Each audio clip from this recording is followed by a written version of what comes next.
Alright, so this is forces that impact political participation. Whoa. Participation.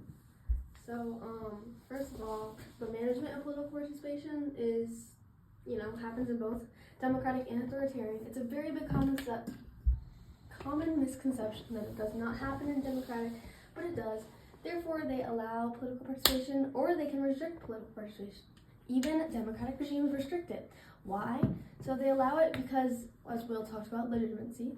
A safety valve, which, this is what it means, is basically saying, like, the safety valve is so people can actually express their information or what they believe, and they won't be, like annoyed or pissed off that the government is not, like, letting them have a place to express their, like, feelings, so it doesn't cause, like, a bigger uprising and stuff like that.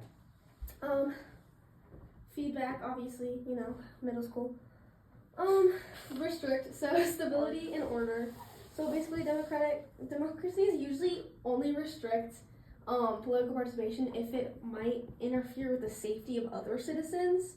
So that could be like terrorism or like violent protests or raids and things like that. So that's more like security and stability and order. But mostly it's authoritarian regimes that do it in order to maintain power. So regime type matters. I'm going to tell you now, all of these slides have a copy paste from the video. Perfect. So the regime type does matter. So obviously the participation in authoritarian regimes is greater. It's more restrictive, it's more limited, it's more regulated, and it's very much less tolerated. So the UK we know is our fun little democratic regime. So their elections are free and fair. While in Russia they're manipulated and competition is limited, Stalin killing, all of his running mates. So it's because people in authoritarian, they don't want people to have over influence of the system. In protest, the UK, they're widely accepted and they're allowed with some restrictions. Obviously, like if you're doing some like bad, crazy things, like no violence and things like that. But in Russia, they are allowed, which is weird, but it's with tight regulation. So in Russia, citizens actually have to go through the government and ask to be allowed to like protest.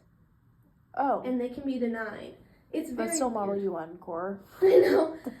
So there's criticism through social media. So in the UK, you can like post like, oh, I hate this prime minister. But like in Russia, you cannot do that. Like you do not have like you cannot do that. Girl, you cannot do that. I can't see. You can tilt it if you'd like, because now your head, big head's do you like my stance right now? Yeah, I love it. So the formation of organizational parties.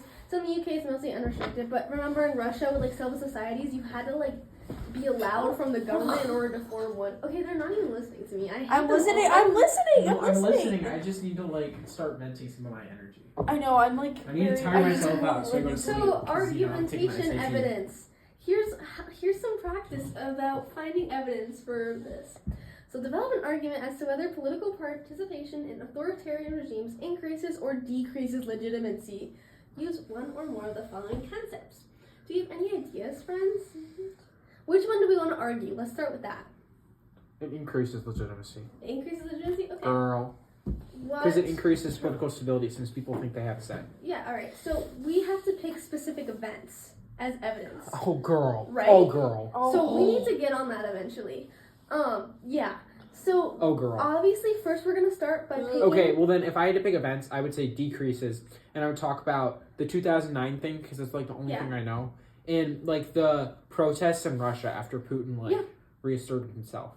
Literally, that's what it says. Literally, girl. Literally, okay. But also, like, if you want to break it down step by step, first pick your argument. Second, we have to focus on authoritarian regimes, so you have to pick authoritarian country of the six. Like, don't pick a democratic country. Or you could talk about the protests after the canceled election in Hong Kong. So here's some examples. So if you wanted to do decreases legitimacy, like Will said, you could do the elections in Russia 2012, the restrictions on protests in Russia. You could do elections and protests in Iran, so like the 2009 Green Movement, which is what we kind of just talked about. There is a way to do it for increases, but it's probably harder, honestly. But make sure you're picking an authoritarian regime for your evidence. Don't be dumb. Like Girl. at least get that point. Girl. Okay. Hello. Okay, perfect. Hello. How do I go? What Is this for the essay Oh. or is this Why did for? Is this for the essay or is it for like the a different argumentative essay? FRQ? I'm unsure. Argumentative essay? Oh, low key. Oh, speaking of essays, girl, Damn. I did my LEQ today. Mr. Millett, like, actually P's MO because That's TSP. the. look That's at it, the guys. like he has